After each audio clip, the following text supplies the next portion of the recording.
The chamber is open and full of whispers. Before we dive in, check the link in the description if you want exclusive timelines, members-only videos you won't find on YouTube, all on our Patreon. The castle was asleep. Not empty. Hogwarts was never empty. Not with the ghosts drifting through the walls and the portraits murmuring in their frames and whatever lived in the lower corridors that the first years were already constructing elaborate theories about. But there was a specific quality to the castle in the deep hours of the night that was different from any other time. A quality of something that had set down the performance of being a school and was simply being itself, old and awake, and not particularly concerned with the 11-year-olds who had arrived that afternoon. Harry Potter was in the first-year boys' dormitory and was not asleep. He had been lying on his back looking at the canopy of the 4-poster bed since some time after 11, not sleeping and not quite thinking, listening to the rhythm of Ron Weasley breathing through his mouth 2 beds over and the particular silence of a room that has just become new to everyone in it. The 4-poster bed was the first real bed Harry had ever had. This thought kept interrupting any attempt at sleep. He got up. One moment he was lying in the bed, and the next he was sitting on the edge of it. Then he was standing, pulling on his robes because the stone floors had a cold that came up through even thick wool socks. Then he was in the corridor outside the dormitory without quite having made the decision to be there. He walked. The corridor he found himself in was not one he had been in before. This was not alarming.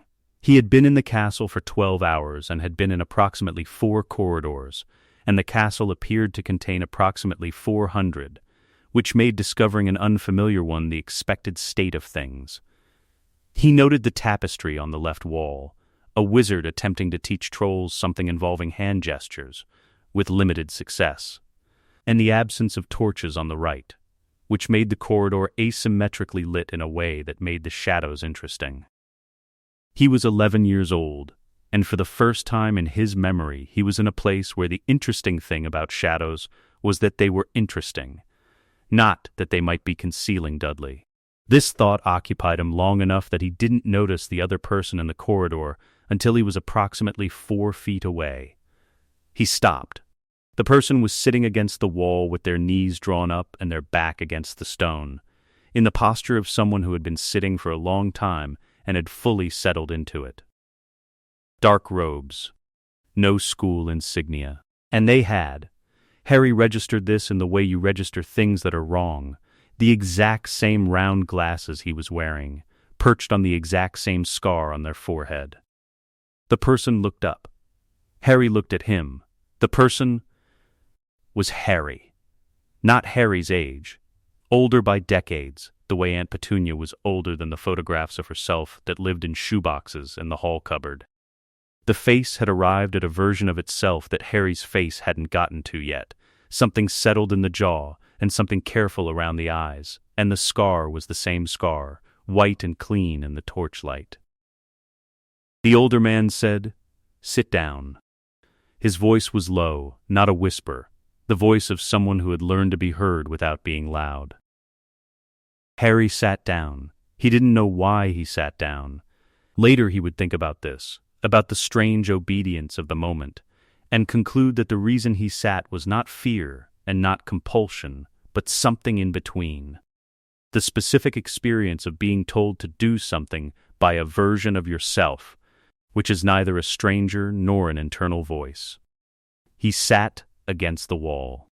They were side by side in the corridor, the 11-year-old and whoever this was, and the torchlight from the tapestry end fell on both of them at the same angle.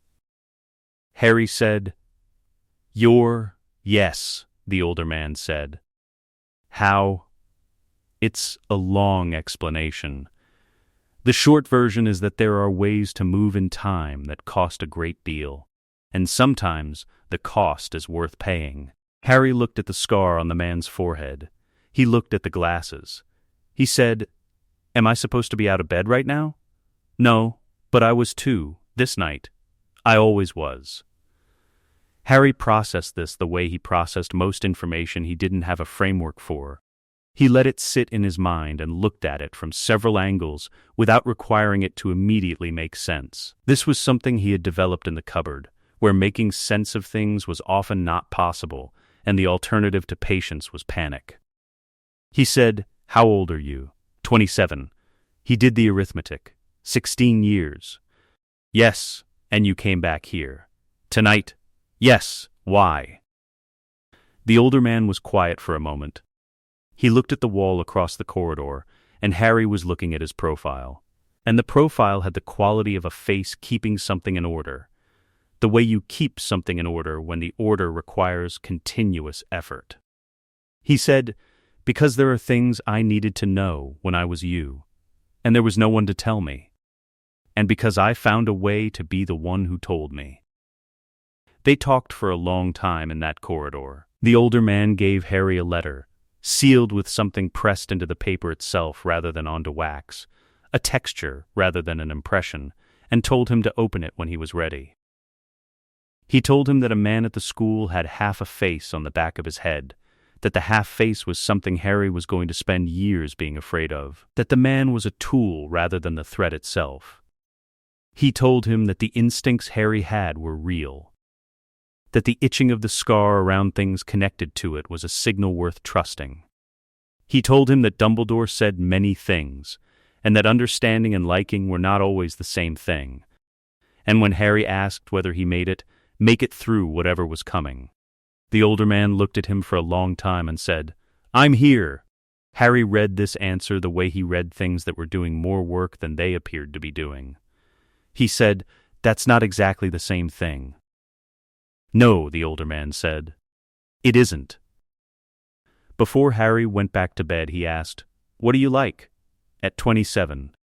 The older man said, tired. "Better at some things than I expected. Worse at others." "Which things are you worse at?" A pause.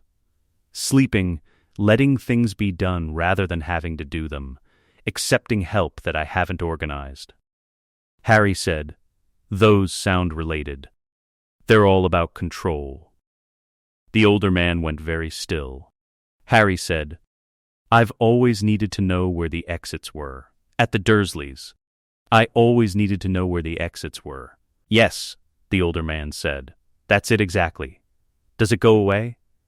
You learn to build rooms instead of just looking for exits. That's the closest thing to gone." Harry stood to go back to bed. He looked at the man against the wall, at himself, in the specific way that this was himself, and had the thought he would have many times over the following years, so, this is what I become. He did not know yet whether that was a good thought or a frightening one. The letter stayed in his pocket, warm from his hand, waiting for the right moment the way all contained things wait. 3 weeks after the night in the corridor, a letter arrived for Harry in the Morning Post, not from an owl, but already in his pocket, because it had been in his pocket since September. He opened it on a quiet Tuesday afternoon, alone in the dormitory, while Ron was at Quidditch practice and Hermione was in the library. He sat on his bed with the letter in his hands for 4 minutes before opening it, not because he was afraid of it, but because the 4 minutes felt like the right amount of time to take. The letter was from himself, which was a sentence he had been having difficulty with since September. It said, "Go to London. Go to Gringotts. Ask for Director Ragnarok by name. Tell him I am here about the Potter Lordship and the matter of the sealed vault. He will know what to do next. Come alone. The sealed vault has been sealed since your parents died. What is in it is yours. What the Lordship means is yours to understand. Both require you to be the one who comes for them." On the morning of the autumn feast, the night the school would light its carved lanterns and the great hall would smell of spiced cider and something older, Harry told Ron and Hermione he had an errand in Hogsmeade, took the Hogwarts Express in the opposite direction, and went to London alone. Gringotts on a feast day morning was not significantly different from any other morning. The bank did not observe the holiday with decorations or concessions. The goblins found the associations with carved vegetables and sweet collection irrelevant, and their own associations with remembrance were handled in private ways that had nothing to do with the banking hall. The hall was marble and chandeliers and the specific cold that came from a great deal of stone that had not been adequately heated since it was built. He walked to the nearest counter and said, "I'd like to speak with Director Ragnarok." The goblin assessed him the way goblins assessed everything, thoroughly, without hostility, the way you look at a coin before declaring it genuine. Director Ragnarok does not see walk-in clients. Tell him, "I am here about the Potter Lordship and the matter of the sealed vault." A pause. The goblin made a sound into something below the counter. He waited. Director Ragnarok's office was reached by a different cart than the ones that went to the vaults, older, the rail system different. The movement smoother in a way that suggested the rail was not the primary mechanism. Harry watched the stone walls pass and concluded that there were significant parts of Gringotts not described in Hogwarts, a history. Ragnarok was behind a dark wood desk, looking at Harry with the full sustained assessment of someone who had been in significant situations for a long time and had developed patience for the complete look before the first word. "You are James Potter's son." "Yes," you said the words. "You know what they mean?"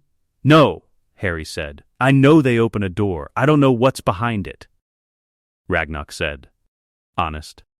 It was an assessment, neither positive nor negative. "Sit down." The Potter Lordship, Ragnarok explained, was not a title. When wizards said lordship, they meant a formality, something to put before a name on formal correspondence. The Potter Lordship was not this. It was a set of rights, responsibilities, and access. The rights predated the ministry by 300 years. They existed in treaty with Gringotts, which was why they were administered here rather than in a ministry office. The rights to vote in Wizengamot proceedings without holding an elected seat, to enter certain magical spaces sealed to non-lordship holders, to claim the sealed vault which had been waiting since the 3rd day of November, the year the Potters died, sealed now for a decade. Blood-locked, unclaimed. Harry said, "What's in the vault?" "I don't know." "The sealed vault is sealed to Gringotts as well. Only the Lord can open it. You've been holding a vault you can't see inside for 10 years. We have been holding a sealed space in our custody. This is not unusual. The contents are not our concern until they become our concern. The vault was below the sublevels. The walk through the passage had the stillness of something undisturbed, not dusty. Gringotts was not a dusty institution, but still, the way things are still when they have not been approached. The door was stone, with no visible lock mechanism, its frame cut from the surrounding rock rather than built into it, as though the door had come first and the rock had grown up around it. "Blood recognition," Ragnarok said. "Your hand on the stone." Harry put his hand against it. The stone was cold and the specific way of things that had been waiting rather than neglected. Something moved through the contact, not a sensation exactly, more like a question being asked and answered simultaneously. The door opened. The vault was not full of gold. There was some, less than the main Potter vault Hagrid had shown him, but mostly there were documents, shelves of them, organized with the care of someone who intended them to be found. And at the center of the room, on a stone stand, a ring. The ring was old in the way that significant things are old, not worn down but settled, arrived at a permanent version of itself. The metal was dark, and the stone set in it was the deep red of garnets but different, something that did not entirely reflect the torchlight. Beside the ring, a letter. Not in his future self's handwriting. A woman's handwriting, careful, quick, with a specific way of making the letter G that he would not recognize for several years until he saw it in a photograph. His mother's handwriting. He read it twice before he could read it completely. "If you are reading this, you are James's son and Lily's son, and you have come for what is yours. I do not know when you will come, or how old you will be, or what the world will look like when you arrive. I know only that you will arrive. Because the lordship passes and the vault waits, and these things are true independent of what happens to the people who arrange them. The ring is the lordship ring. You will know when to wear it. The lordship is not a weapon. It is not armor. It is not a prize. It is a practice, the practice, of using what you have in service of what matters. You are not alone, even if it feels like you are, even if it has felt like you have been for a very long time. Lily Potter, the letter was dated 2 days before his parents died, which meant she had written it not knowing whether there would be a hymn to write to, had sealed it in a vault that blood alone could open, and trusted that if he existed and if he came, he would find it. He put the letter down and picked up the ring. He did not put it on. He was 11 years old and he did not know when the right time was, but he knew it was not now. He put it carefully in his pocket and read for 3 hours. The documents were organized in reverse chronological order, which told him something about whoever had arranged them. Someone who believed you needed to understand what had been done before you could understand why. 300 years of Potters doing the same thing in different forms, advocating for the magical recognition of Muggle-born witches and wizards, opposing blood purity legislation, providing legal and financial support to families under threat. The methods changed across the centuries. The direction did not. The most recent entry before the year his parents died was in his father's handwriting, dated the 31st of July, the year before. Harry James Potter is born today. I am writing this in the vault so that he will find it when he comes, whenever he comes, and knows that the day he was born was also the day the work was given to someone new to carry. I hope he is patient. I hope he is kind. I hope he is more forgiving than I was at his age and less reckless than I was at mine. I hope he is happy. If nothing else happens, if none of the rest of it matters in the end, I hope he is happy. James Potter Harry put this down. He did not cry. He would later, in the dormitory with his face in the pillow. In the private way of someone who has learned that privacy is the only safe container for the largest feelings. But in the vault he did not cry. He read. When he came back up, Ragnarok was waiting. Harry said, "The Muggle-born registration proposals, the 3 that failed in the Wizengamot in the last 10 years. Would a Potter lordship vote have changed those outcomes?" Ragnarok was very still. Each of the 3 failed by 2 votes or fewer. Harry read this. Then the lordship was worth something even while it was sitting in a vault. The absence of a thing is also a fact. Yes, Harry looked toward the banking hall. I won't let it sit in a vault again. Ragnarok said, No, I suspected not. He went back to Hogwarts in time for dinner, slid into his seat between Ron and Hermione, accepted the food that materialized on his plate. When Hermione asked where he had been, he said, an errand. She looked at him with the quality of someone who had clocked that the answer was incomplete and was deciding whether to pursue it. Not yet. In his pocket the ring and the letter were warm from being carried, and in his chest there was something new. Not grief exactly, not comfort exactly. The specific thing that happens when you discover you have been loved by people before you knew they existed. It settled into the architecture of a person and changed what they could bear. He ate his dinner. The great hall was full of noise. He carried the new weight quietly. A few days after his return from Gringotts, Harry went to the library and sat across from Hermione Granger and said, I need your help with something. She looked up from her book. The kind that requires research, he said, and judgment, and not telling people about it until we know more. She closed the book with the specific care of someone who considered books worth the care, marking her page first. The errand, she said. Yes, you went to London. Not Hogsmeade. How do you know? You came back with a different quality of attention than you left with. People who have been in London are different from people who have been in Hogsmeade. London does something to attention. He explained the lordship. Hermione asked questions, the good kind, the kind that located the gaps in his explanation before he had noticed them himself, and at the end she picked up her quill and said, What specifically do you need researched? 3 things. The Wizengamot voting record on Muggle-born legislation, the legal precedents for lordship rights exercised by minors, and what Dumbledore knew about it. She wrote. She did not ask why. She said, "I'm doing this because I think the research matters and because I think you're asking the right questions, not because you asked me. I know, I want that to be clear." He told Ron on the Quidditch pitch that same evening. Ron went through the stages Harry had expected. Confusion. Something like displaced grief at the realization that the world was more complicated than it had appeared. And then settled into determination. "Tell me when you need something," Ron said.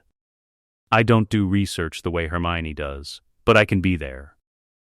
2 weeks later, Hermione put 3 pages of notes on the library table. The Wizengamot voting record. 7 proposals on Muggle-born magical rights in the past decade. 4 failed. 3 of them by margins of 1 or 2 votes. A Potter Lordship vote would have changed 3 outcomes. The proposals that failed: removal of the compulsory registration requirement for Muggle-born witches and wizards. Extension of automatic magical education funding to Muggle-born students from families who couldn't afford required materials. A prohibition on blood status inquiries during hiring processes in ministry-regulated positions. 3 things that would have protected people like his mother. The precedents: a lord had activated a family lordship at 16 in the 1740s. Following his father's death, the Wizengamot had recognized the activation on the grounds that lordship passed at death, not at majority. The principle held. Whether it held at 11 was undocumented, but not prohibited. And Dumbledore, Hermione was careful to distinguish between what the evidence showed and what it implied. Dumbledore had sat on the Wizengamot since the years following Grindelwald's defeat, his service documented from the late 1940s. He had led the Order of the Phoenix, of which Harry's parents were key members. He had been Harry's de facto guardian since the November of his parents' deaths. As a guardian, he would have been among the parties notified by Gringotts that a lordship was held in trust. He had voted in favor of all 3 failed proposals. He was trying with what he had, Hermione said. He didn't have your vote. Because he hadn't told you. Ron, from the adjacent table, said, "When are you going to talk to him?" "I don't know yet. He'll talk circles around you if you go in without knowing what you want." "My dad's met him," Ron added. "Says he's the smartest person he's ever talked to, and that after every conversation he walks away feeling like he agreed to things he hasn't worked out yet." Harry thought about what he wanted. He wanted Dumbledore to know that he knew. He wanted the headmaster to understand he would not be managed without being informed. And he wanted to know what Dumbledore needed from him, so he could decide whether to give it. On a mid-November Friday evening, he went to the office. Dumbledore's office was exactly what you would expect from someone who had been doing something for a very long time in a specific space. Not cluttered, but occupied. The whirring instruments on their stands, and the portraits in their frames, and Fawkes on the perch, looking both ancient and patient. Dumbledore had the quality of someone very good at appearing comfortable. The grandfather's study, the warm fireplace, while being, underneath, something else. Not sinister. More than the appearance. The way the vault was more than its door. "You knew about the lordship," Harry said. "I did. And you didn't tell me." "No," he waited. Hermione had told him that people who were very good at talking would fill a silence if you gave them the silence, and that what they filled it with was usually more informative than what they would say if pressed. Dumbledore said, "I had not anticipated the timeline being what it is, the 3 proposals. You knew a Potter Lordship vote would have changed those outcomes? I knew it was possible. But you didn't tell me. When I was 10. Dumbledore looked at him carefully. "You are right.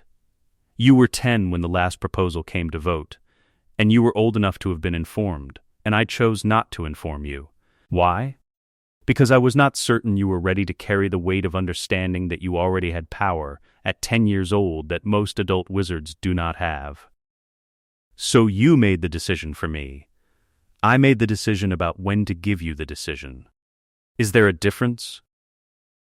A pause, less than I would like there to be. Harry said, "The problem isn't that you made a decision. The problem is that I wasn't in the decision." Dumbledore was very quiet. "That is a distinction I have not fully honored in my management of your life." What followed was the most honest conversation Harry had ever had with an adult. Dumbledore told him about the love protection, about Quirrell, about what remained of Voldemort, and the reason it was still in the school. He told him about the stone and why it was there. He acknowledged, when Harry pressed him, that keeping Harry uninformed while he was functionally being used as a lure was not a characterization he was comfortable with. "Good," Harry said. "Discomfort with accurate descriptions is usually a sign something needs to change, and you would like something to change. Guidance and management are different things. I want guidance. I don't want someone making decisions for me that I should be making, if I were informed." Before Harry left, Dumbledore said, "There is a prophecy. I will tell you about it when I believe you are ready to receive it. I am now revising my estimate of when that will be." Is that a promise? A commitment, which I take more seriously than a promise. A promise is a statement about intention. A commitment is a statement about action. Harry read him. He said, "All right." As he left, Dumbledore said, "Your parents would be proud of you." I know that is something people say. I want you to know I mean it specifically. Harry said, "I know you mean it specifically, because you could have said something more elaborate, and you didn't." He walked back to the dormitory through corridors lit by 1,000 years of torchlight, and when he arrived, Ron was awake with a Quidditch book open across his chest. How did it go? He's going to try. That's enough for now? It's a start. From December through the end of that first year, the school carried on around Harry in the way schools do. Examinations arrived and were prepared for.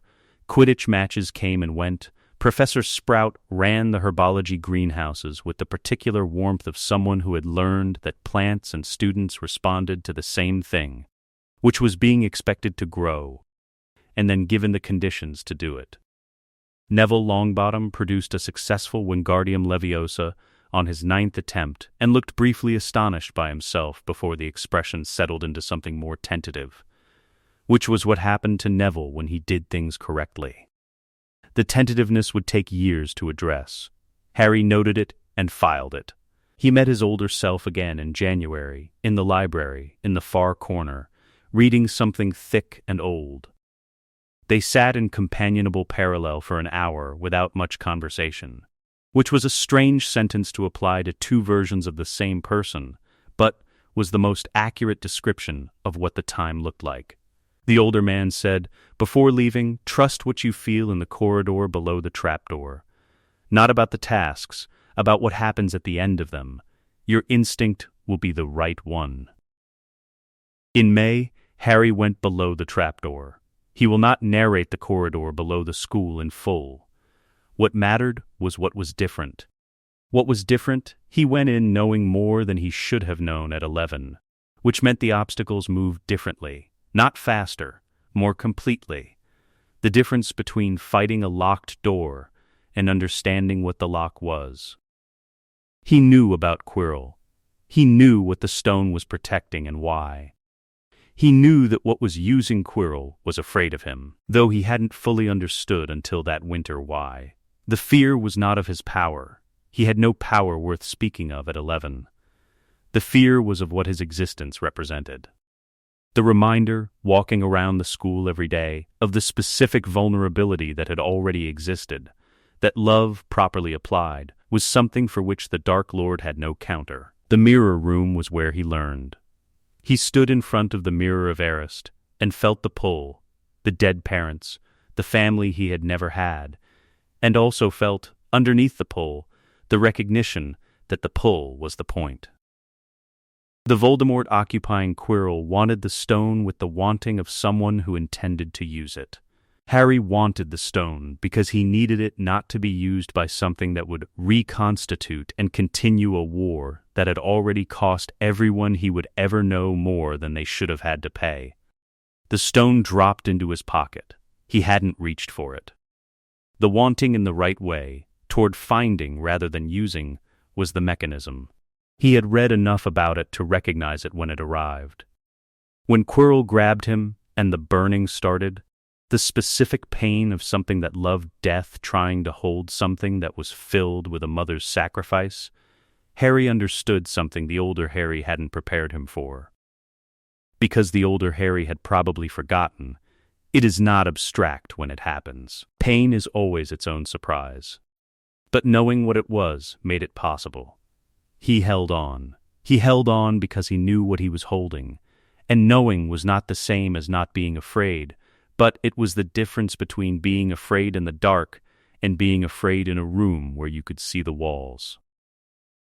Dumbledore arrived. In the hospital wing afterward, Harry lay looking at the ceiling and thought, the older Harry didn't tell me that part. He probably didn't tell me because the moment of finding it out was the moment that mattered. He would remember. Ron arrived on the second day with Bertie Bott's every flavor beans and sat in the chair beside the bed and talked continuously for 40 minutes about Quidditch, which was one of the most comfortable 40 minutes Harry had spent in the wizarding world so far, because it required nothing of him except to be there. Hermione arrived with 3 pages of follow-up research questions she had developed during Harry's absence, and looked at him with the expression of someone who was extremely glad he was alive, and was expressing this by being useful, which was Hermione's primary mode of affection. Fred and George Weasley sent a card that said, "Heard you defeated a dark wizard," and didn't even faint. Dead impressive. The betting odds were 3-1 against. Professor McGonagall stopped by and looked at him with the quality of someone who was extremely relieved, and expressing this by being somewhat severe. Neville came by quietly on the 3rd morning and put a small plant on the bedside table. "It's a flitterbloom," he said. "They do well in low light. I thought it might help." He left before Harry could say anything. Harry looked at the plant for a long time. He thought, that boy has more in him than he knows. Grimmauld Place was not warm. It was not clean. The portrait in the entrance hall was covered for reasons that would eventually become clear, and the kitchen had the quality of a room that had been cleaned once, decades ago, with moderate success. But it was his, in the way decisions are yours, chosen rather than inherited. He was not going back to Privet Drive. This had been arranged through Dumbledore following the November conversation, and the arranging had been one of the concrete demonstrations that the headmaster could, in fact, change. The library at Grimmauld Place was where Harry spent most of July. He was looking for something specific. His older self appeared on a Wednesday, in the chair by the library window, reading. "Sirius," Harry said. "I know you've been working toward it. Tell me the shape." The older man told him. Sirius had been imprisoned without trial. He was supposed to have been Harry's godfather and guardian. He hadn't betrayed Harry's parents. The betrayer was Peter Pettigrew, their secret keeper, who had faked his own death and blamed Sirius for it. "He's innocent," Harry said. "Yes, he's been in Azkaban for 10 years for something he didn't do. Yes, what would clearing his name require? Pettigrew, proof that Pettigrew is alive. Where is Pettigrew?" The older man looked at him. "That's what the summer is for." He told Hermione by letter the following week. She wrote back the next morning. She had begun searching immediately, as expected, and reported that Sirius's trial record didn't exist.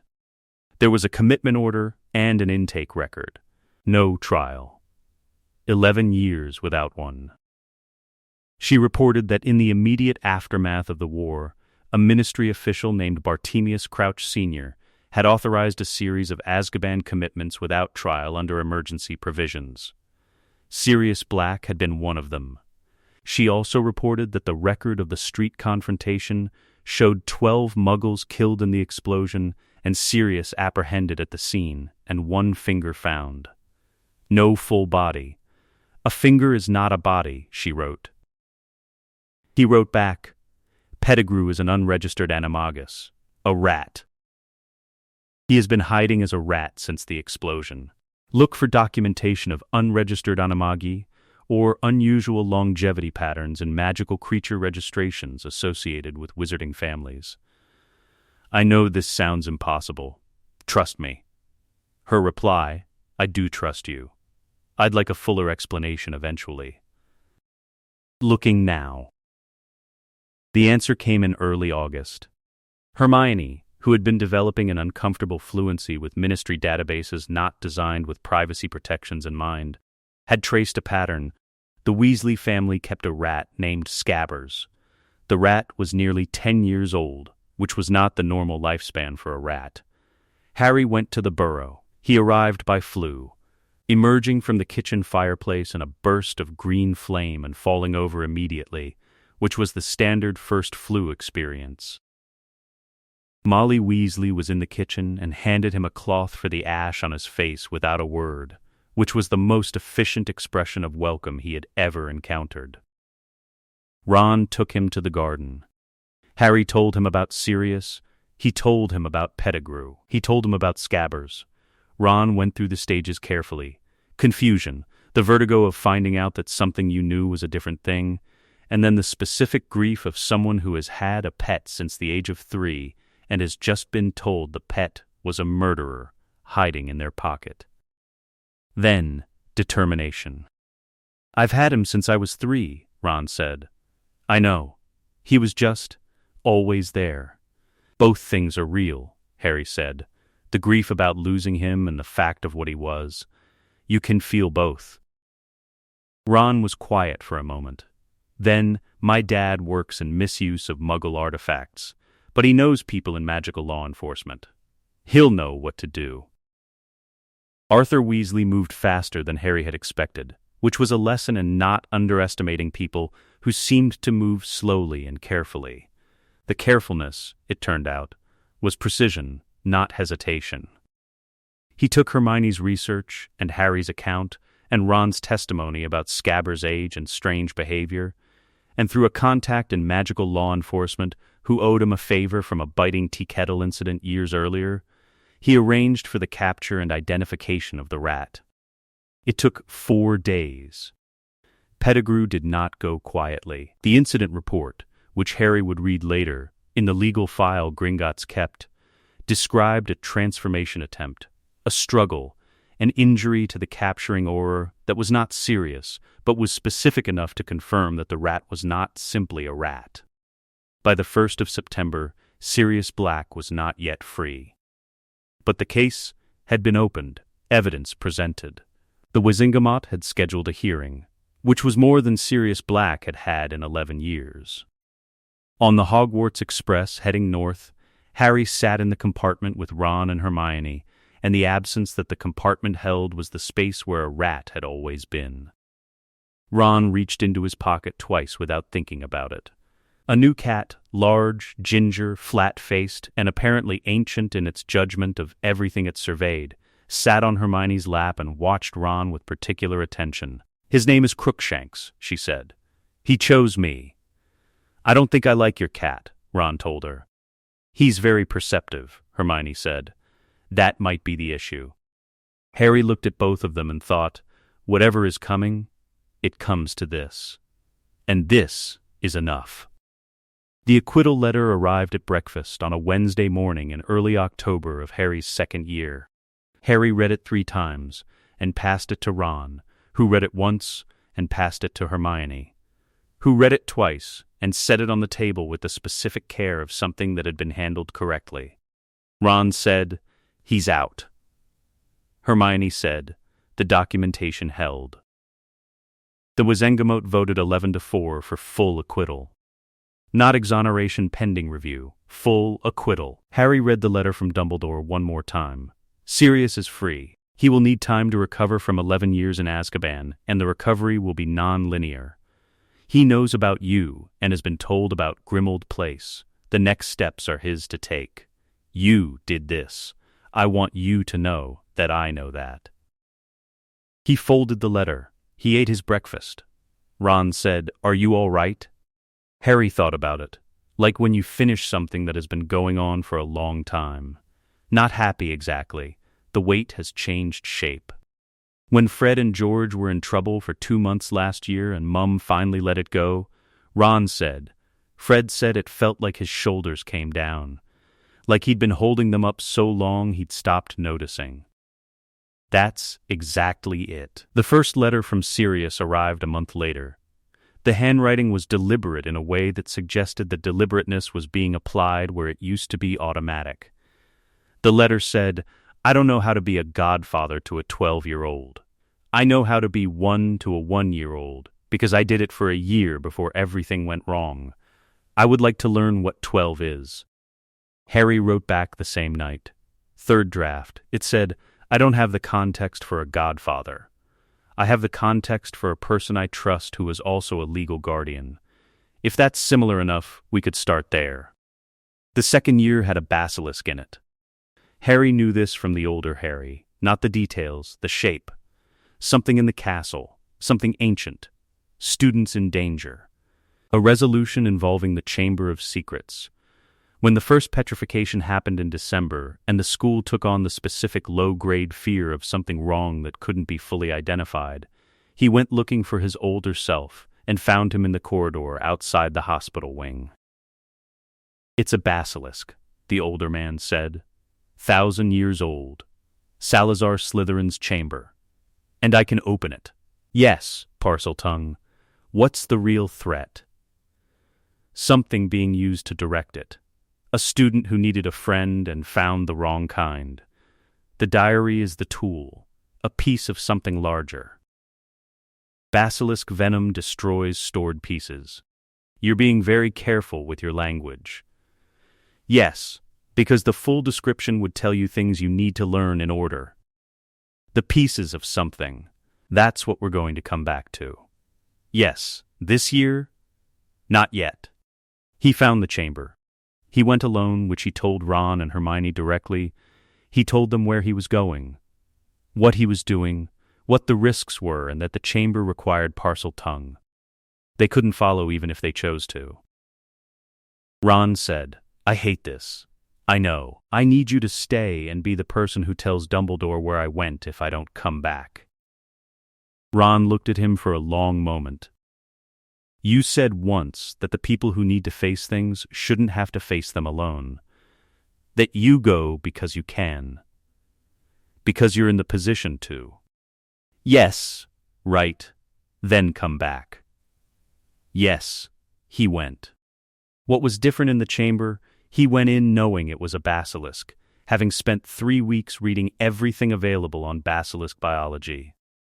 He went in knowing Ginny could be saved, which changed the quality of his urgency. Not less urgent, but differently directed. Not the frantic urgency of someone who doesn't know whether the outcome is possible, but the focused urgency of someone working toward something known. Before he had gone down, Hermione had pressed a wrapped object into his hands, a preserved basilisk fang from the second-year reading she had been doing since the first petrification. You'll need something that destroys stored pieces, she said. I extrapolated. He had looked at her and thought, not for the last time, that the gap between Hermione extrapolating and Hermione knowing was narrower than it had any right to be. Tom Riddle was in the chamber. Not alive, becoming, drawing life from Ginny Weasley, who lay barely conscious at the far end, her face pale and her robes rumpled from a night on the cold stone. Harry looked at the form of Tom Riddle and said, You're not alive. You're a piece of what someone else was. The someone else made choices that produced you. But you're not the choices. You're a piece of the result. Riddle, read him. You are more interesting than expected. You have something in you, Riddle said slowly, that reads, wrong, something layered. Like something that doesn't belong to you. You're right. It doesn't belong to me. Something moved in Riddle's expression, not recognition exactly, but the shape of a conclusion arriving at an inconvenient moment. He said, What is it? Harry said, Something yours. That was when Riddle sent the basilisk, because there was nothing else to do. Fawkes arrived. The sorting hat arrived. Harry drew the sword from the hat the way you draw things you need rather than want. with the specific gravity of necessity rather than desire, and used it, eyes shut, navigating by sound and the deeper reading the ring had been developing in him. The basilisk fell. The fang went into the diary. Riddle dispersed. The venom moved up Harry's arm and Fawkes wept tears that did what phoenix tears are designed to do, and Harry lay on the chamber floor for a few minutes thinking. Pieces. There are other pieces like this. And one of them is in me. He had known this since the diary. He knew it more completely now, here on the floor of the oldest room in Hogwarts, with the cold and the dark and the specific clarity that arrived when things were at their most reduced. He got up. He carried Ginny to the surface. She had not spoken since they left the chamber, which Harry understood as the state of someone who needed not to be asked questions yet. He kept pace with her and didn't ask questions. Halfway up the long tunnel she said, quietly, "Did you know I would be all right?" He said, "I knew it was possible." That's an honest answer. Yes, she walked the rest of the way in silence. But the quality of the silence was different. Not the silence of being lost, but the silence of someone making careful calculations about where they were and what came next. In the hospital wing, after Ginny had been collected by Professor McGonagall and the Weasley parents had arrived, Dumbledore came. He said, "You destroyed a piece of Voldemort's soul, a Horcrux." Dumbledore went very still. "Where did you hear that word?" "From someone I trust. The same someone who knew about Pettigrew." "Yes, are there more?" Harry looked at him steadily. "We have work to do." He put his hand in his pocket that night and took out the ring. Looked at it. Thought about what the right moment was. The older Harry had said you'll know, which he had found unhelpful in September, and now found entirely accurate. He understood what he was carrying it for. He put it on. It fit. The ring fit differently than expected. Physically it was correct, settling on his right hand with the quality of something made for that finger. What was different was subtler. Rooms had a depth to them when he walked in wearing the ring, as though the register he read at had been extended downward. He didn't have good language for it yet. Third year arrived. Remus Lupin arrived with it. Harry had been warned, not the details, the shape. He was a good teacher, the older Harry had said. "I want him to be your good teacher without my foreknowledge getting in the way." So Harry met Lupin without foreknowledge of what he was, and arrived at the same conclusion the rest of the class arrived at through different routes. This was someone who taught defense from understanding rather than from the surface. Someone who made space for the thing underneath the fact. He had the quality of a person who had spent years being afraid and had consequently developed an excellent understanding of what fear was and what it was not, and what, importantly, it was useful for. He taught from examples, not rules. He taught the theory behind the counterspell before the counterspell itself. When he introduced the concept of the Patronus to the class, he explained the emotional mechanism, that a Patronus was not powered by willpower, but by the specific memory of happiness held so precisely that it displaced fear, before he explained the incantation, which meant that when students attempted the incantation they understood what they were aiming at rather than simply what they were trying to produce. This was a distinction that mattered. In October, Lupin asked Harry privately if he would like to learn the Patronus charm. "Given what lives in your corridor," Lupin said, "it seemed worth offering." The Dementors were stationed around the school grounds that year. The Ministry had installed them. Harry had learned, through Dumbledore, that the deployment was a response to reports of increased dark activity in the region, a precautionary measure following a series of incidents that had made certain Ministry officials nervous. Nothing to do with Sirius, who had been free for over a year. The Dementors simply were there, which was worse in some ways than if there had been a clear reason. What they did to Harry was specific. He heard his mother. Her voice in the register of the last moments of her life. Not something he expected to hear, and the experience was not grief exactly. Grief requires having had the thing and losing it, and what he was experiencing was the first encounter with something taken before he had language for it. Lupin taught him the Patronus. He did not tell Lupin what the Dementors made him hear. He told Hermione. She listened without saying "I'm sorry," which was the easy response, or "that must be terrible," which was also easy. She said, "What is her voice like?" He said, "Afraid, but certain. Like someone who has made a decision and is afraid of what it costs, but not of the decision itself. That's the love protection," she said. She was afraid, but completely sure. Yes, the Dementors take joy, but they can't take the fact of things. They can't take that she was sure. He read her. "That's a better way to hold it. You can choose what to hold," she said. Within limits. Yes, on the Patronus, his father's stag appeared the first time it worked fully. He hadn't expected that. He stood in Lupin's office with a silver stag cantering around the room and thought about a father who hoped his son would be patient and kind, and felt, not for the first time and not for the last, that the vault had been the correct place to start. Neville, meanwhile, was in the defense class progressing in a way that Harry had been watching with specific attention. In September he had been the boy who approached every spell with his eyes half shut, as though pre-bracing for failure. By November, he was the boy who corrected Seamus Finnegan's wand grip without being asked. The change was not dramatic. It was the change of someone who has been told, quietly and consistently, that the capability was already there. Lupin was very good at that. At the Boggart lesson, he walked Neville through the ridiculous incantation 3 times before letting him face the cupboard, talking him through not just the wand motion but the image. What would make Professor Snape funny? What would make the fear into something you could laugh at? And when Neville stepped up and Snape appeared, and Neville cast Ridiculous and Snape appeared in his grandmother's clothes, the class laughed and Neville's posture changed in a way that was not large but was real. At the end of 3rd year, Harry went back to Grimmauld Place for the summer. Sirius was there, alive and recovering in the specific non-linear way Dumbledore had described. Good days and days where he didn't leave his room, better in July than he had been in May, still sometimes sitting in the kitchen at 2 a.m. with tea gone cold in front of him. Harry sat with him on those nights and didn't ask questions that didn't need asking.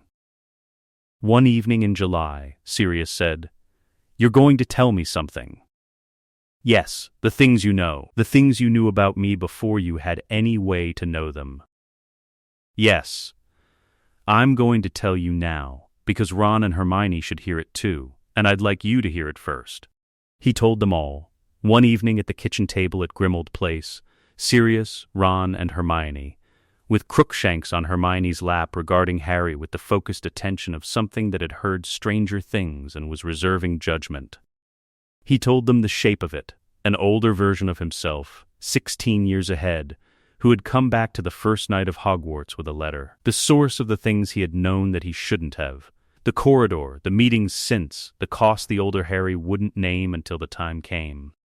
Ron said, "The future you. Yes, you've been talking to yourself from the future. Yes, that explains a lot." Hermione said, "The cost. He mentioned a cost. He won't tell me yet. He says I need to encounter it in order." She read him. "You still trust his judgment?" "Yes, he keeps information from me the way Lupin kept what he was from us, because he wanted to be encountered without that in front of us. It's not deception. It's sequencing." Sirius said, "I knew something was different.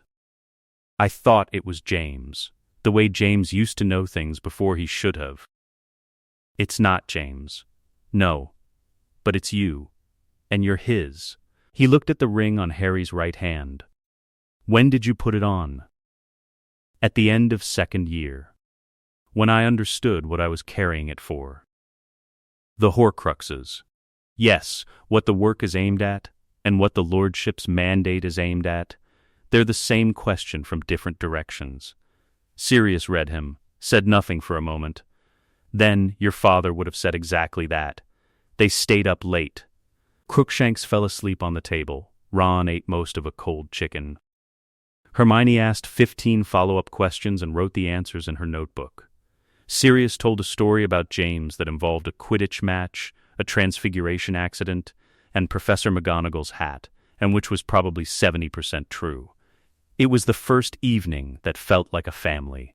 The 5th meeting with his older self happened at King's Cross Station, in the mid-September crowd of families conducting the specific ritual of September 1st. Trunks, owls, embraces, and the particular anguish of students who desperately wanted to leave, and desperately didn't want to leave simultaneously. The older man was near the barrier, watching with the quality of someone revisiting a place that had meant something to them. Harry walked up to him. This year needs a beginning. Yes, the tournament. Yes, it will be used as a trap. You'll be entered as a 4th champion through a method that bypasses the age line. The final task has a portkey in it that leads to a graveyard. Harry looked at the crowd. Cedric Diggory. In my version, the older man said, he touched the portkey at the same time I did. He came to the graveyard with me. He died there, for no reason that mattered to them. Because he was in the way. I know. Yes, so I tell him. If you prevent Cedric from touching the cup, the graveyard still happens. You still go. Alone, but Cedric lives. That's not a difficult calculation. No, it isn't. Harry found Cedric on the train, 2 carriages forward, compartment by the window, 3 Hufflepuffs and a Charms textbook. He knocked. Can I talk to you? Cedric looked at his friends, looked at Harry, came. Harry told him the tournament would be used as a trap. He told him about the portkey. He told him that in the version where Harry hadn't known this was coming, Cedric had been there for no reason that mattered to anyone. Cedric was very still for a long time. Then, you're still going. Yes, to the graveyard. Yes, because there's something I can learn there that I can't learn any other way, and because if I prevent this method, he finds another and I won't see it coming. That's very cold. Yes, you're 14. I know, Cedric read him. Said, what do you need from me? Nothing specific. I needed you to know. Why? Because you're going to hear things this year about what happened in the maze. I wanted you to have the context before the hearing. Cedric nodded slowly. In the maze, if we're there together. The obstacles respond better to 2 people who trust each other than to 1 person working alone. Trust is fast, Cedric said, under the right circumstances. Yes, I think you're someone worth trusting. All right. A pause. All right. The tournament proceeded. The maze came in late spring. Harry and Cedric moved through it together with the particular efficiency of people who had agreed on something important and didn't need to re-establish it. Cedric handling a creature that Harry directed him toward by instinct, Harry calling out when the path curved wrong, both of them encountering a boggart variant that produced their worst fears and both of them casting ridiculous within seconds of each other, which produced a brief, absurd moment of 2 15-year-olds laughing in a dark maze at 17-foot spiders wearing hats. At the cup, Harry said, "Don't." Cedric stopped. Harry touched it alone. The graveyard. He will not narrate the graveyard in full. He narrates what the graveyard produced, the complete count. Standing in the dark of a Riddle family cemetery, Voldemort reconstituted in a body that should not exist. Harry read the structure of a soul divided too many times and counted the pieces. 6 made objects or vessels outside Voldemort's own body. 1 in Voldemort's body. 1, and this was the piece the older Harry had been approaching with careful circling. The piece that needed to be circled before it could be named. 1 in Harry. 7 pieces total. The reading was complete. The completeness was what he had needed. He did what he needed to do to get back to the school. He came back with the cup without having been accompanied by anyone who did not need to be there. Cedric Diggory was alive in the stands. Their eyes met. That was enough. In the hospital wing, Harry told Dumbledore everything: the count, the full shape, the piece in himself. Dumbledore said, "You've known, since second year. When I understood what the diary was, I understood there would be a piece in me. And I've been thinking about it for 2 years, and I believe there is a way to approach it that is not what it appears to be. The nature of sacrificial magic, the mechanism my mother used, there are properties that suggest the situation is not as binary as it seems." Dumbledore looked at him for a long time. "You think you can survive. I think the piece can be removed under the right conditions. The conditions being my willingness to die. Which is the same mechanism, the same principle my mother used." "We have work to do," Dumbledore said. "We," Harry confirmed. "Both of us." Umbridge arrived in September of 5th year. The older Harry had told him about her in August. In the Grimmauld Place garden, while Sirius was attempting to coax something unidentifiable to grow in a patch of soil the garden had been resisting for 3 years. "She will try to prevent you from learning defense, and from speaking about Voldemort. Don't fight her institution with anger. Build something better than what she's offering, and let the quality of the thing make the argument. What's the difference between building something reactive and building something for its own sake? A reactive thing is defined by what it opposes. A thing built for its own sake is defined by what it is. The second kind is harder to attack because it's not against anything, it's just itself." Harry formed the Da in October. Not in the Hog's Head, he went directly to the Room of Requirement, which provided them a space that adjusted each week to what they needed, because rooms that wanted to be useful were more reliable than rooms rented from suspicious publicans. He said to Ron and Hermione at dinner, "I want to teach people defense. Because they need to know how. Umbridge is incidental." "Who do you want?" Ron asked. "Anyone who shows up because they want to be there." "Mixed houses." Ron said, "I'll give you a list by the end of tomorrow." And he did. Names organized by house, by year, by what Ron had observed of their commitment in classes, with notes on who would work well together and who wouldn't. Because Ron's social intelligence operated at a frequency most people didn't know he possessed. Neville Longbottom came to every session. Harry had been watching Neville since the previous year, watching the specific progress of someone who had been told too many times in too many ways that they were inadequate. The inadequacy had become part of how Neville entered rooms, the specific preparatory tensing of someone who has been wrong enough times that they pre-brace for the next occasion. Harry had been thinking for 2 years about how to address it, and had concluded that address was the wrong word. You didn't address this kind of thing directly. You simply provided consistent evidence to the contrary and waited for the revision. By the 3rd DAS session, Neville was executing Expelliarmus on the first try. By the 5th session, he was helping Seamus Finnegan fix his wand grip, not loudly, not with the manner of someone who had appointed themselves an instructor, but quietly, the way you help someone when you have genuinely noticed what they're doing wrong and genuinely want them to get it right. By the 7th session, Harry watched Neville and understood that what he was watching was the thing the older Harry had described in January of first year, someone building a different framework for what was possible for themselves. The framework would hold. He was certain of it. Luna Lovegood attended from the 4th session onward, brought by Ginny Weasley, who had joined the Da in the 2nd week with the specific quality of someone who had decided to be here and was not going to be talked out of it by anyone. Luna was one of the best students Harry had, not because of raw power, but because she approached every spell with the unconcerned accuracy of someone who did not possess the kind of fear that disrupts aim. She also had a useful effect on the group dynamics. Her total absence of performance anxiety, her complete lack of interest in appearing competent rather than simply being competent, set a tone that the rest of the group gradually absorbed. "What does your Patronus look like?" Harry asked her once, after a practice session. "A hare," she said. "I think because hares are quite good at knowing when something's wrong before it happens. I'd like to be more like that." He read her. You already are. Occasionally, she said, with the careful accuracy she applied to everything.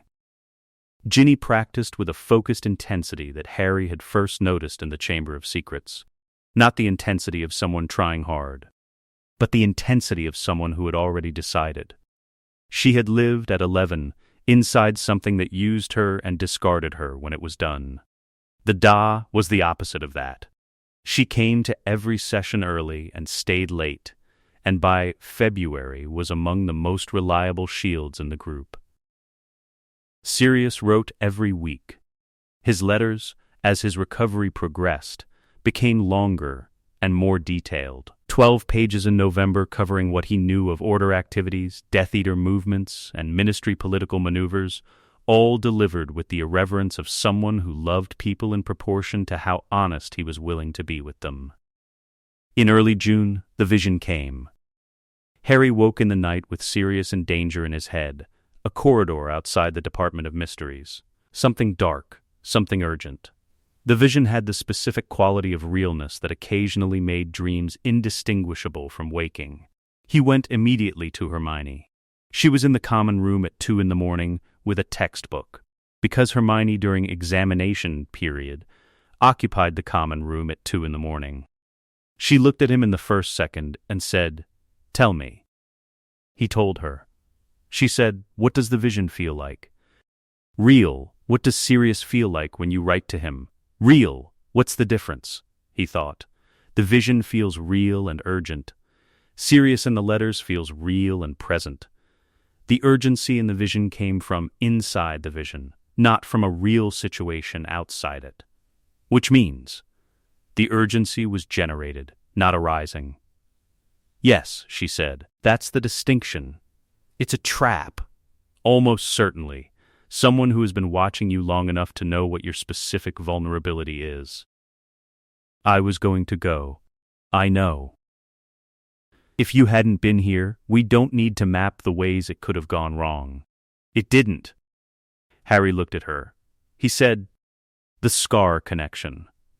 Voldemort used it to plant the vision. Yes, which means he can do it again. You need better defenses.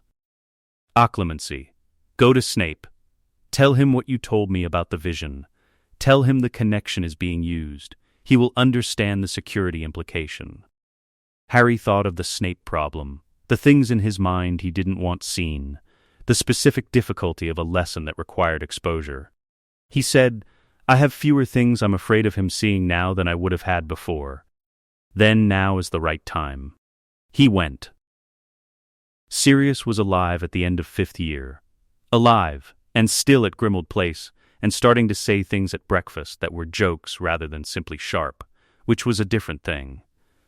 The 6th meeting with his older self happened in the room of requirement. The room in its reading room form. 2 chairs, good light, the fire the room produced when it understood that the conversation was going to take a long time. The older man pushed a list across the table. 5 locations. 5 remaining Horcruxes. Specific notes on what each vessel was, where it was, what protected it, what was required to destroy it. Harry read it twice. "The ring first," the older man said. "Dumbledore finds it. The problem is the stone set in the ring. There's a second enchantment on it separate from the Horcrux. The stone has properties that connect to a specific kind of grief. If he touches it without knowing, he'll be cursed. Yes, the ring Horcrux can be destroyed. But the stone is separately dangerous. In my version, Dumbledore came back from the retrieval with a blackened hand and a shortened life. Can I prevent it? Tell him about the stone in advance. Tell him what it is. Whether he puts it on after that, that's his choice.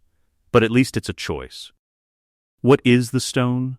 A resurrection stone. One of 3 Deathly Hallows. What are the Deathly Hallows? A longer conversation. What matters now? The stone can show you the dead.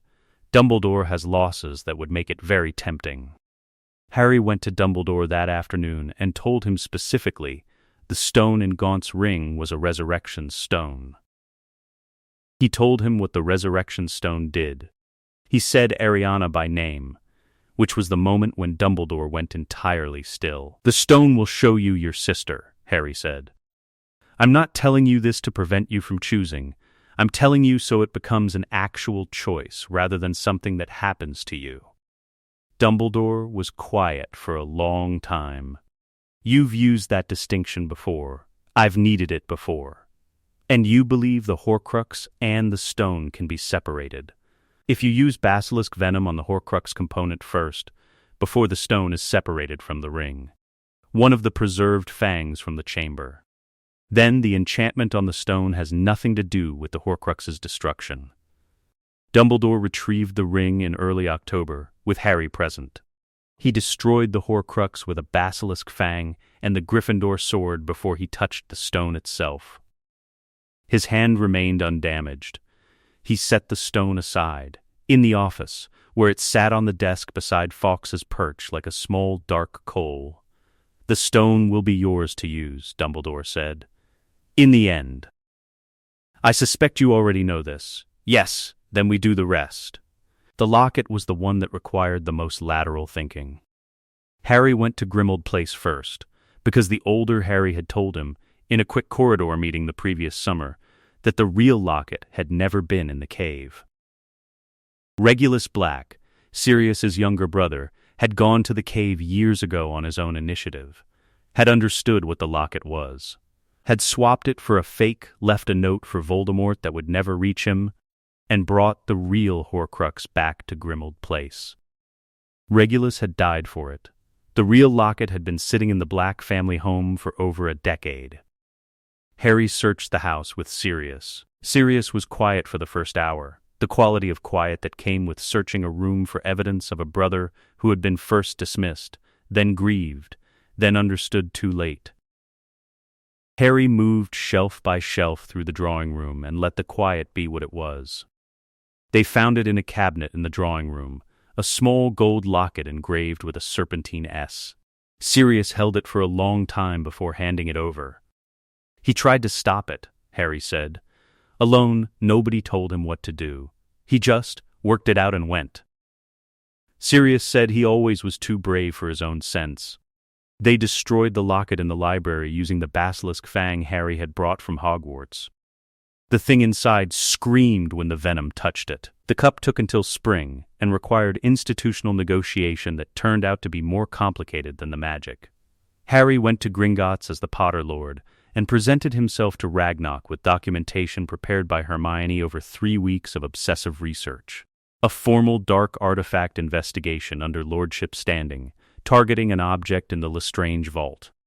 Ragnarok received him, reviewed the documentation, said, "The Lestranges are in Azkaban. Their vault contents are legally held in trust pending conviction proceedings. They have been convicted," Harry said. "The convictions include the use of dark artifacts and the commission of crimes, which gives Gringotts institutional remit for dark artifact management." Ragnarok looked at him for a long time. Miss Granger helped with the legal framework. Yes, she is a formidable researcher. The cup was retrieved in March and destroyed in April. The diadem was in the Room of Requirements Hidden Things form, the room that held decades of accumulated secrets which had a specific smell, something dark and long undisturbed. Harry went alone, knew where it was, came out with it, destroyed it. 5 external Horcruxes gone, 1 remaining. Nagini, he told Hermione about the piece and himself on a Thursday evening in the common room, late, when the fire had settled into embers and the room was otherwise empty. He told her what the piece was. He told her what the mechanism required. He told her what the older Harry had said about the forest, and the willingness, and the distinction between the vehicle and the journey. She listened without interrupting. When he finished, she was quiet for a long time. She said, "The willingness has to be genuine. Yes, not performed. No, you have to actually be willing to die." "Yes," she looked at him. "Are you?" He thought about his mother's voice in the Dementor encounters, the specific quality of someone who was afraid and certain at the same time. "I don't want to die," he said. "But I'm willing to, if that's what it costs." "Those are different things." "Yes, they are. Are you all right with this?" She read him. "No," she said. "I'm not all right with it, and I'm going to help you do it anyway." We've said that to each other before, haven't we? Both things being real at once. "Yes," he said. "We have." "Come back," she said. "That's the thing I need. I intend to. I know you intend to. I'm telling you to." "Yes," he said. "Both." She picked up her quill. She went back to the Horcrux documentation. He watched her work and thought about the older Harry in the corridor on the first night, sitting against the wall with the quality of someone who had been carrying something for a very long time. He knew now what it had cost him. He was going to carry it the same way. The 7th year at Hogwarts arrived in a different shape than any year before it. The school was under ministry administration. Snape was headmaster, which was a complication Harry had understood was coming and had spent the summer negotiating with, not Snape directly, but Dumbledore, who was alive and recovering from the events of the preceding year, and whose continued survival had changed a great deal. Dumbledore had not died. This was the central alteration from the version Harry had been told about. The version where Dumbledore had put on the ring and come back with a shortened life, and the curse had run its course by the end of 6th year, and Snape had been positioned to deliver the final blow on the tower. In this version, Dumbledore was diminished, older, thinner, the curse's absence from his hand redirected somehow into other losses that Harry could see in the color of his eyes, but present and thinking clearly, which in the end was what mattered most. Which meant the Elder Wand's allegiance was not what the older Harry's version had produced. Harry spent a week in August working through the implications with Hermione and a great deal of parchment. The Elder Wand passed through disarmament. Whoever disarmed its bearer held its allegiance. In the older Harry's version, Draco had disarmed Dumbledore on the tower. Harry had disarmed Draco at Malfoy Manor. Therefore, the wand's allegiance came to Harry. In this version, no tower scene had occurred. What had occurred, Dumbledore and Harry, working together in the cave the previous spring, had faced the Inferi together. Dumbledore had lost his wand in the struggle. Harry had summoned it. That was disarmament. Loosely, it held. Dumbledore confirmed this. He said, "The Elder Wand knows a disarmament, whatever its form." He did not say it with pleasure. He said it with the specific weariness of someone for whom the Elder Wand had never been a prize and had always been a burden. He gave it to Harry.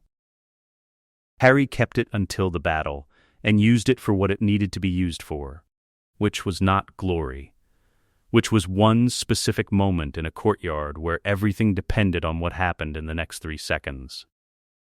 The hunt continued through that 7th year, moving, hiding, the 3 of them navigating by Hermione's planning and Ron's instinct, and the intermittent grace of people who found them when they were most lost. Dobby appeared at a critical moment with his particular combination of fierce loyalty and total disregard for his own safety, which Harry found both terrifying and indescribably moving. Aberforth Dumbledore, at the Hog's Head, provided information and passage and 2 glasses of goat's milk he did not ask them to drink, with the manner of someone who had been helping people quietly for decades, and saw no reason to change his approach now. Inside Hogwarts, Neville had organized something real. Harry heard about it in pieces, afterward. The Da had continued in its own form without him, sessions held in the room of requirement between Carrow lessons, and the specific cruelty the Carrows treated as education. Neville held the center of it. He had been hexed for it, summoned to Snape's office for it, had kept going in the steady way of someone who had spent 3 years building a different framework for himself and had found the occasion to use it at full extension. The framework held. Luna, who had spent much of the year kept at Malfoy Manor, had spent her captivity teaching the other prisoners a Patronus. She described this to Harry later with total calm. "The Dementors can't take the fact of things," she said. "Only the feeling of them. I thought everyone should have the fact as clearly as possible." She paused. Ollivander learned a very good one. His was a wood pigeon. Ginny, inside the school, had managed communications and organized resistance with the meticulous care of someone who had understood at 11 what it meant to be used by something, and had decided she would never be used again. On 3 separate occasions the Carrows brought her to Snape's office. On 3 separate occasions she returned to the Gryffindor common room with the expression of someone who had found the experience professionally uninteresting. Professor McGonagall, who was conducting her own form of resistance inside the school with the specific quality of someone who had been protecting students for 4 decades and was not going to stop on account of temporary administrative changes, had after the 3rd incident placed Ginny formally under her personal supervision in a tone that ended the question entirely. Fred and George, operating from their shop above Diagon Alley, ran a black market information network for the Order and a public one for the Wizarding world. The latter disguised as a joke shop, and the former disguised as nothing at all, because they had concluded, correctly, that brazenness was its own kind of cover. By the spring, the pieces were in position. Nagini was the last external Horcrux. Harry returned to Hogwarts. The battle came. The forest was cold in the way of forests before sunrise, not the cold of winter, but the cold of a darkness that had not yet decided to become morning. The cold of a threshold. Harry walked into it alone. He had the resurrection stone in his hand, retrieved from Dumbledore's office where it had been sitting since the ring retrieval, waiting for this moment with the patience of objects that understand their purpose. He had the invisibility cloak folded in his pocket. He had the wand that had always been his. He turned the stone 3 times in his hand. They came from the air. His parents first, James and Lily, present without being entirely here, the way things are present at thresholds. His father had the face he had seen in photographs and in Sirius's stories and in his own reflection, and his mother had the green eyes that were his eyes, and they looked at him with the look of people who had been waiting. Sirius was with them, not the living Sirius at Grimold Place who planted things in the garden, but the Sirius from the version Harry had changed. The one who had died in the Department of Mysteries in a year that had not happened here. The stone called who was needed, not only who had died in this timeline. And Remus Lupin. Harry had thought about Lupin on the walk through the forest, had thought about the 3rd-year classroom and the Patronus lessons, and the quality of someone who taught from understanding rather than from the surface. In the older Harry's version, Lupin had died at the Battle of Hogwarts. The stone called him too. Lupin looked at Harry with the expression he used when a student had done something that genuinely impressed him, not performed approval, but the real thing. "You've done the work," Lupin said. "Not done yet." "No, but you're here." Sirius said, "In your version of things, I'm alive. You told me, planting things in the garden. The garden is starting to accept it," Harry said.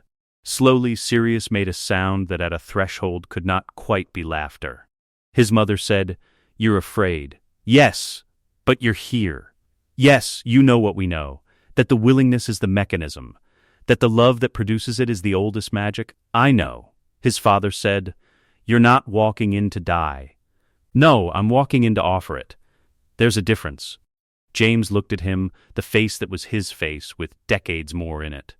"There is. I would have," he stopped. "I would have gone in angry. I know that. You would have found the courage. Eventually, you found it with more grace."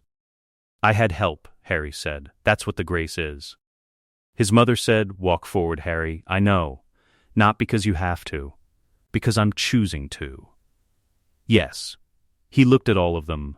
His father, his mother, Sirius from the other timeline. Lupin, whose last months had not happened here because Harry had changed things 16 years before they began. He read them at the threshold, and what he read was presence. They were here, fully and briefly, and the cost of that was the last moments before he had to keep walking. He said, "Will it hurt?" His mother said, "No. It will feel like something leaving that was never yours." He said, "All right." He kept walking. The peace left. This is what he would describe later. The peace leaves. The scar had been with him for 16 years, and the thing in the scar for the same 16 years, and he had been reading its cold parallel signature for 6 years as something that did not belong to him, but had lived in him. It left. The way a room changes when someone who was standing in it has gone. You don't feel the leaving, you feel the after. The after was himself. He fell. The space was white, not blank, white with the quality of something that was possible rather than empty, the way a page before writing is full of what it could become. He was here. His older self was here. The older man said, "You made it. You knew I would. I knew it was possible. I told you. Was it certain for you, when you were in this place?" The older man was quiet. "No, but I came through it. And now you have. Tell me what comes next." The older man said, "Voldemort is in the forest. He cast the killing curse at you while you were still carrying the piece. The curse hit the piece. The piece is gone. When you go back, he'll try again, and this time there's nothing for the curse to take. Your mother's protection, still in him from the graveyard ritual, turns back on him. And he dies. Eventually the snake is still there. The snake needs to die first." "Neville," Harry said immediately. The older man looked at him. "I've been watching Neville for 6 years. Since the Da. He's been building toward something. The sword!" "Yes, I don't need to tell him. No, he'll know." Harry read him.